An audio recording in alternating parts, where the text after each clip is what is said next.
আসসালামু আলাইকুম রহমতুল্লাহ বরকাত। আমার ইউটিউব চ্যানেল দেলার ব্লগ ফেসবুক পেজ দুইটাই।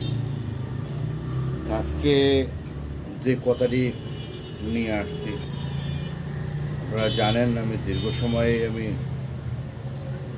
আমি লাইভ করে আসছি এবং কি আমার 18 কোটি মানুষকে বলার জন্য আমি যে লাইভগুলো করি সেটা হলো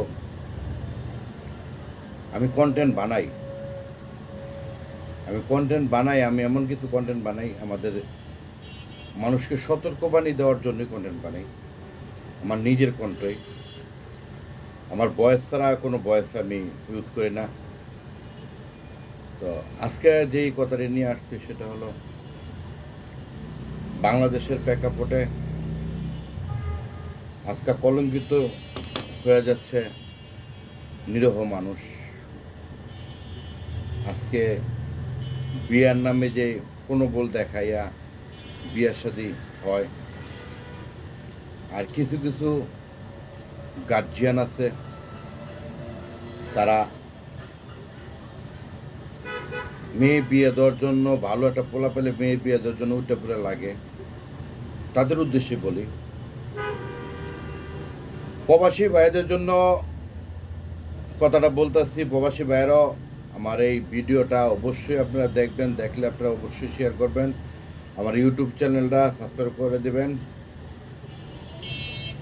আর সবচেয়ে বড় কথা হলো, যে মা 10 মাস 10 দিন গর্ভে নিয়ে একটা সন্তান লালন পালন করে, সন্তান বড় করে, পড়াশোনা করায়, মানুষের মতো মানুষ করে, তখন বিয়ে শাদী করায়। তো বিয়ে শাদী করাইলে কিন্তু বিয়ে শাদী শেষ না। যে নারীটারে সংসারে আনবে, এই নারীটা যদি ভালো হয় তাহলে কিন্তু সংসারটা ভালো। তবে বিয়ে শাদীর আগে একটা জিনিস চিন্তা করবেন, সেটা হলো না, যেই ফ্যামিলিতে আপনি মেয়ে আনবেন, এই ফ্যামিলির তার মা কি ছিল, তার বাবা কি ছিল, তাদেরকে ফলো করবেন আগে, তারপরে হলো মেয়ে আনবেন। কেন বললাম কথাটা জানেন? যদি গাছের গোড়া ভালো না হয় তাহলে কিন্তু আগা ভালো হয় না।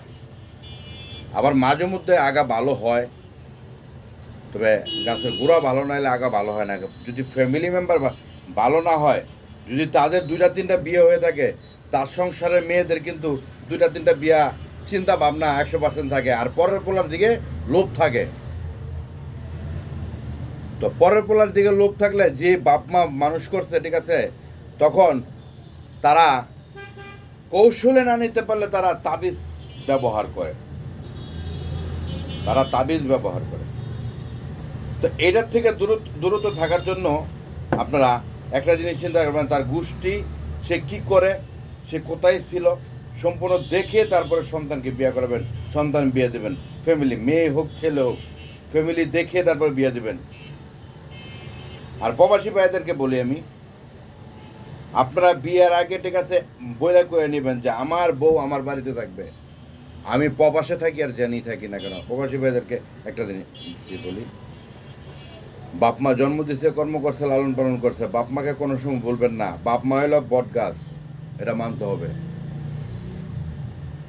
এই জন্য বললাম ভাইয়েরা, আপনারা একটা জিনিসই মাথায় রাখবেন, সেটা হলো এই জিনিসগুলো কিন্তু আমি বারবারই বলে আসছি, সাবধানে থাকবেন, এইসব জিনিসগুলো বাঁচবেন, ফ্যামিলি মেম্বারগুলো দেখবেন, তারপরে সন্তানকে বিয়ে করাবেন। ধন্যবাদ, ভালো থাকবেন, সুস্থ থাকবেন। আসসালামু আলাইকুম।